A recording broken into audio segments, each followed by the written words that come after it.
여러분 안녕하십니까? 포항 MBC 뉴스투데이입니다.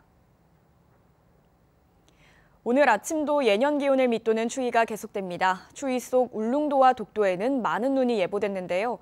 내일 새벽이면 경북 동해안 전 지역까지 확대되겠습니다. 조주경 기상캐스터입니다. 추위의 기세가 만만치 않습니다. 오늘 아침 공기도 무척 차가운데요. 경주의 아침 기온은 영하 9.8도로 어제보다 4도가량이나 낮습니다. 나오실 때 옷차림 든든하게 챙겨 입으시기 바랍니다. 경북 동해안 전 지역에는 수일째 건조 경보가 이어지고 있습니다. 각종 화재 사고에도 유의하시기 바랍니다. 추위 속에 울릉도와 독도에는 내일까지 많은 눈이 예보됐는데요. 대설 예비특보까지 발표됐습니다. 내일까지 많은 곳에는 최고 20cm 이상의 많은 눈이 내려 쌓이겠습니다. 밤사이에는 경북 동해안 쪽으로 확대되면서 내일 경북 동해안 지역에도 눈이 예보됐습니다. 이어서 자세한 오늘 날씨 보겠습니다. 오늘 아침 기온은 영하 10도에서 영하 4도 분포로 경주에서는 어제보다 4도 정도 낮게 시작하고 있고요. 그 밖의 지역은 어제보다 조금 높게 출발하고 있습니다.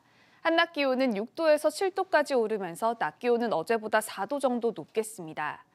울릉도와 독도의 하늘은 흐리겠습니다. 아침 기온 울릉도 영하 2도, 독도 영하 1도로 시작하겠고요. 한낮에는 3도에서 4도까지 오르겠습니다.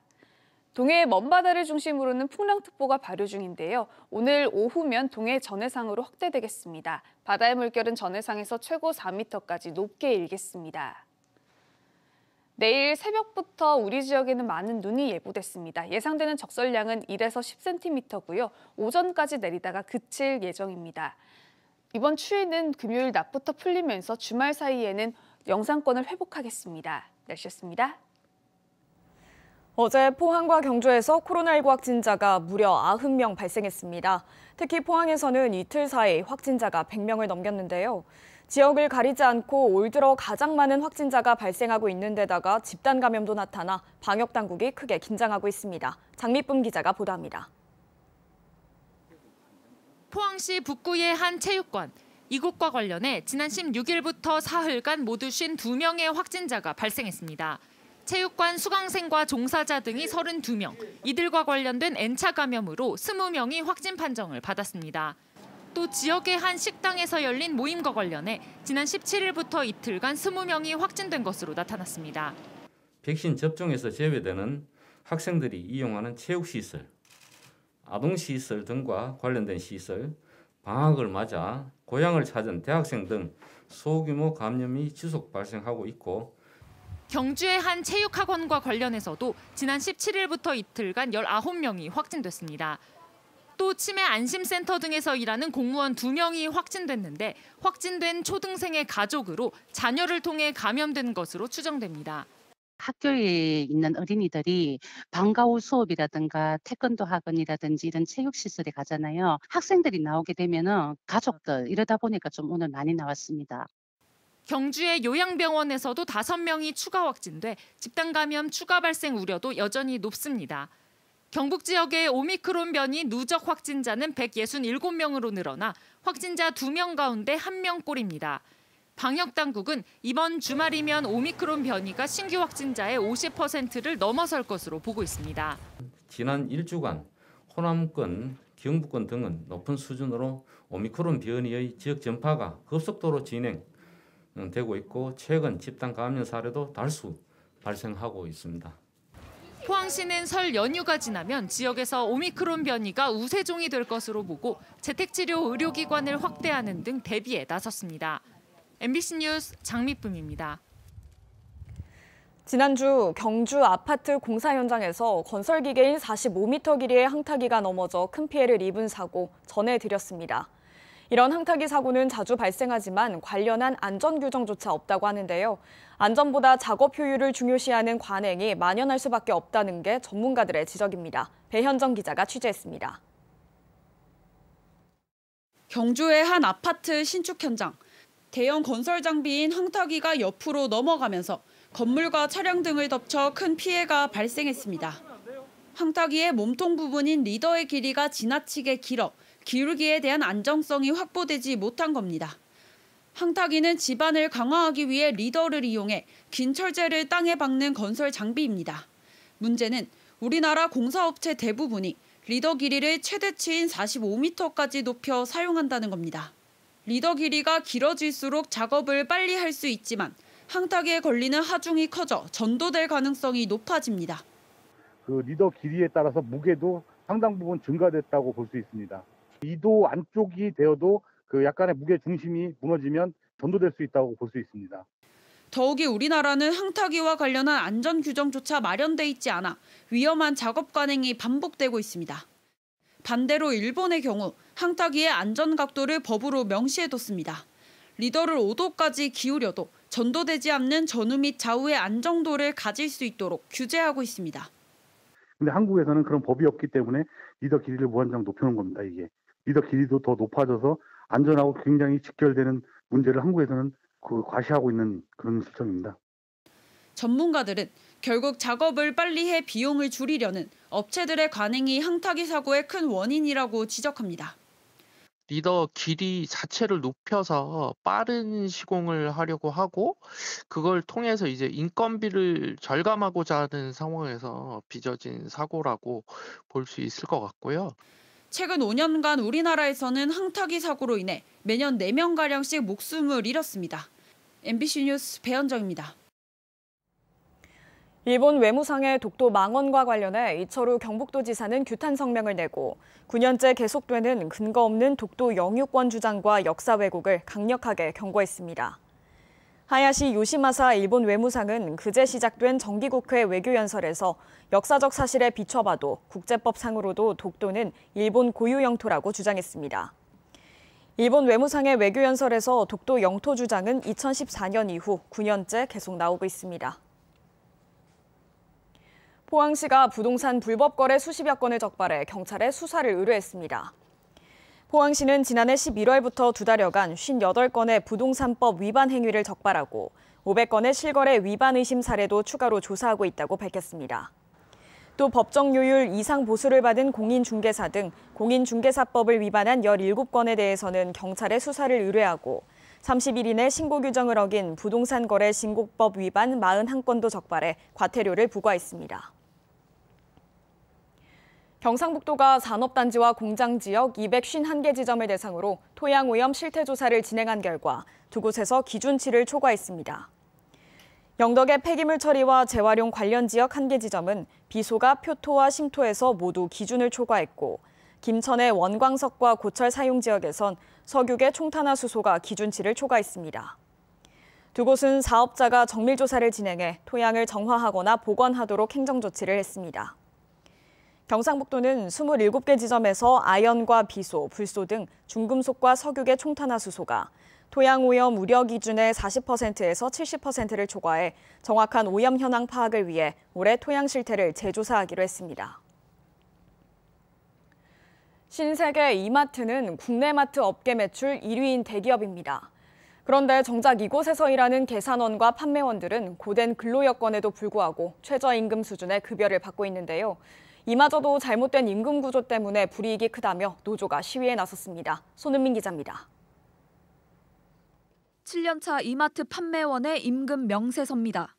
주 5일 하루 7시간씩 일해 버는 돈은 한 달에 189만 원, 최저임금을 겨우 넘는 수준입니다.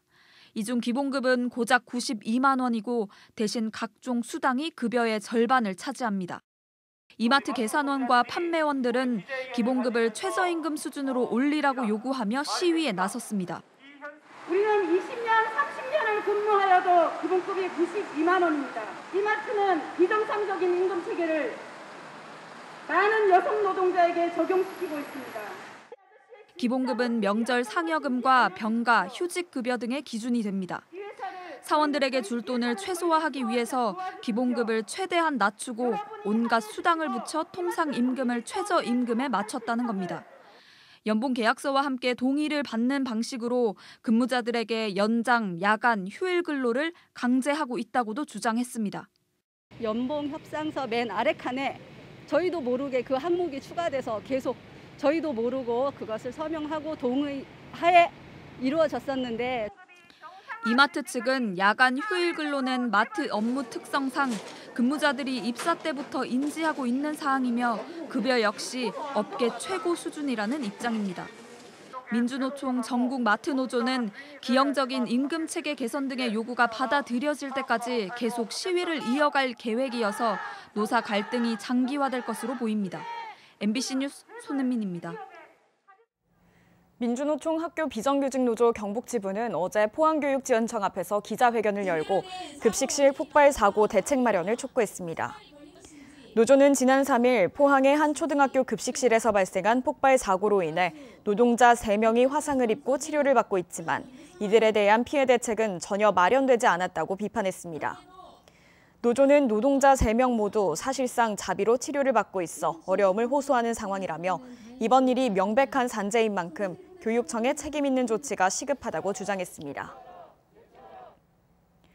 공직사회에서 부정하게 초과 근무수당을 타가는 사례가 끊이지 않고 있습니다. 퇴근 후에 다시 사무실로 와서 야근한 것처럼 지문을 등록하는 건데요. 안동시가 자체 조사를 해봤더니 이렇게 초과 근무수당을 부당하게 타간 공무원이 3개월간 111명이나 나왔습니다. 김경철 기자가 보도합니다. 지자체 공무원은 지문 인식기를 통해 퇴근 기록을 남깁니다. 퇴근하였습니다. 출퇴근 때 직접 지문을 찍어야 하는 특성상 야근 조작이 사라질 거라 기대했지만 도입 10년이 지난 지금도 달라진 게 없습니다. 지난해 행정안전부가 전국 지자체 공무원을 상대로 초과 근무수당 부정수급을 특별 감찰했는데 안동시 6급 공무원이 현장에서 적발됐습니다. 해당 공무원은 저녁 6시 퇴근하고도 밤늦게 퇴근 기록을 남기는 방식으로 석 달간 초과 근무수당 100여만 원을 타갔습니다. 5급 승진 대상자였지만 중징계인 강등 처분을 받고 최근 7급으로 강등됐습니다. 문제가 불거지자 안동시가 자체적으로 지난해 6월부터 8월까지 석 달간 모든 소속 공무원을 대상으로 초과 근무수당 부정 수령을 조사했습니다. 그 결과 7%에 해당하는 111명이 적발됐습니다. 부정 수령액은 1,083만 원, 1인당 평균 10만 원꼴입니다. 안동시는 훈계나 주의 처분하고 부정 수령액을 환수한 데 이어 수령액의 2배를 추가로 징수했습니다. 또 설을 앞두고 다음 주부터는 특별 감찰반을 운영해 출퇴근 시간 허위 등록을 집중 점검하기로 했습니다. 향후 부당 수령이 확인이 되면 가산금을 최고 5배까지 늘릴 거고요. 부당 수령액이 100만 원을 초과할 경우에는 최고 파면, 해임 또는 파면까지 해서 아예 뿌리를 뽑을 계획입니다. 하지만 처분만 강화한다고 이미 관행처럼 굳어진 초과 근무수당 부정 수령이 근절될지는 미지수입니다. 초과 근무수당을 허위로 수령하는 공무원들에게 중징계를 내리는 내용을 담은 공무원 징계령 시행규칙 개정안이 시행된 지 1년이 넘었지만 지난해 경북에서 중징계 처분된 공무원은 안동시 사례 한 건 외에는 없습니다. MBC 뉴스 김경철입니다. 경북교육청은 초등 입학생이 학교 생활에 잘 적응하도록 교실을 편안하고 안전하게 만듭니다. 교육청은 올해 20억 원을 투입해 경북 지역 32개 초등학교 1학년 교실 68곳에 바닥 난방시설과 세면대를 설치해 복합형 교실로 만듭니다. 교실 안 세면대 설치는 급식 전과 후나 미술 수업 후 교실 안에서 손 씻기 지도를 할 수 있어 학부모와 교사로부터 좋은 반응을 얻고 있습니다. 경주시가 환경 친화 도시 조성을 위해 오는 9월까지 도시 생태 현황 지도를 작성하겠다고 밝혔습니다. 도시 생태 현황 지도는 다양한 동식물 서식 공간을 유형별로 분류하고 버전 가치 등급을 나타내 생태 도시 조성을 위한 기초 자료로 활용됩니다. 특히 도시개발계획 수립이나 환경성 검토 등 다양한 분야에서 활용돼 난개발과 환경 파괴 예방에 도움이 될 것으로 기대됩니다.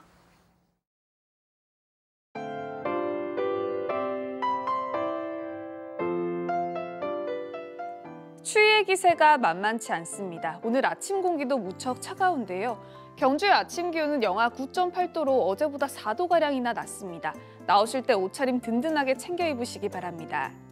경북 동해안 전 지역에는 수일째 건조 경보가 이어지고 있습니다. 각종 화재 사고에도 유의하시기 바랍니다. 추위 속에 울릉도와 독도에는 내일까지 많은 눈이 예보됐는데요. 대설 예비특보까지 발표됐습니다. 내일까지 많은 곳에는 최고 20cm 이상의 많은 눈이 내려 쌓이겠습니다. 밤사이에는 경북 동해안 쪽으로 확대되면서 내일 경북 동해안 지역에도 눈이 예보됐습니다. 이어서 자세한 오늘 날씨 보겠습니다. 오늘 아침 기온은 영하 10도에서 영하 4도 분포로 경주에서는 어제보다 4도 정도 낮게 시작하고 있고요. 그 밖의 지역은 어제보다 조금 높게 출발하고 있습니다. 한낮 기온은 6도에서 7도까지 오르면서 낮 기온은 어제보다 4도 정도 높겠습니다. 울릉도와 독도의 하늘은 흐리겠습니다. 아침 기온 울릉도 영하 2도, 독도 영하 1도로 시작하겠고요. 한낮에는 3도에서 4도까지 오르겠습니다. 동해의 먼바다를 중심으로는 풍랑특보가 발효 중인데요. 오늘 오후면 동해 전해상으로 확대되겠습니다. 바다의 물결은 전해상에서 최고 4m까지 높게 일겠습니다. 내일 새벽부터 우리 지역에는 많은 눈이 예보됐습니다. 예상되는 적설량은 1에서 10cm고요. 오전까지 내리다가 그칠 예정입니다. 이번 추위는 금요일 낮부터 풀리면서 주말 사이에는 영상권을 회복하겠습니다. 날씨였습니다. 이상으로 포항 MBC 뉴스투데이를 마칩니다. 여러분 고맙습니다.